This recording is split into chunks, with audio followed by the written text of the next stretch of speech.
Good morning. Ngasi ningthokaba numit ko ningthokaba numit ki card ki message hapetang yengminarase.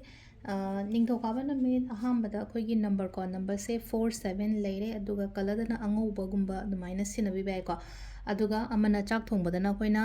angouba machu gi pot chini maru ama ani natraga hadi sangom gumba harasne ko chama chama katang macha ama haida sangom manoba gumba leragadi adumaina happio ko sangom powder na te ko sangom manoba natraga chini gumba kai gumba adumaina happiba aduduma lere ko aduga amana ningthokaba oibanina hadi dukan gumba phamba harasne ko yumda dukan phamba ni khangde natraga akhoi mapanda kai da hatari shagi on keno hangi khole kaina haraga di akhoi cinnamon powder gumba se hadi khwak ta hapaga aigi dukan lomda onjalaga blow gumba tawsan ba khochan ba aduduma yare ko ado hamba da khoi card message yenga se duga timing aphaba sai pe yenga se ko hadi ngasi gi oina timing aphaba se kai kai lege habado aduduma su yeng minarase myam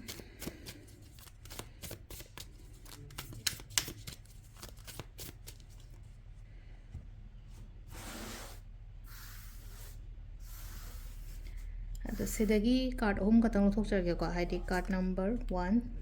card number 2 card number 3 ko ahamba ni suba ahum suba ko ahamba khan banga yenga se haidi first card ki oina kari energy lake to ngasi se ahamba da ko sida laiba card si gi matungina haragadi ngasi se haidi tawruba thaba inkhang da leina ko aingonda ai gi favor da lakpa na harasin ko adumaina gumba male ko marei marang tawraga leiba pot oi taraga su yetna riba marei do haidi natraga keno ma harasne ko haidi keno taraga aingonda ji yetlaga lerio poto aigi clear oiba aduduma adumaina oina oire ko number 1 gi oina haragadi ko number 2 ko number 2 gi na silai se ko haidi changes kumba kai gumba adumaina la ohaina piri ko haidi engonda haidi khangodana taklauna kaino ma change la ko ma haidi natraga haidi ahongba ma porakpa ngasi numit sida ko na hangai leram ba kitang mana raptana hai tare ko mana boidana kitang ahongba gumba lakpa dum piri ko aduga ahum subas nonglen ko aina ningba aina khaliba aina pame boto haidi manifestation to matamda engonda phangba oina oi ko sina sina koi gi card ki message leire ko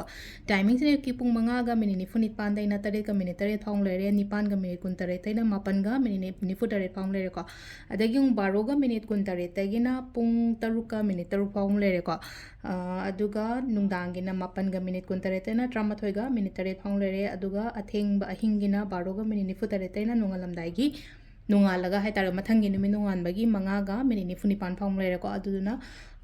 ngasi gi oina afaba timing ko ado sida leire khoi daily card message se ma'am thank you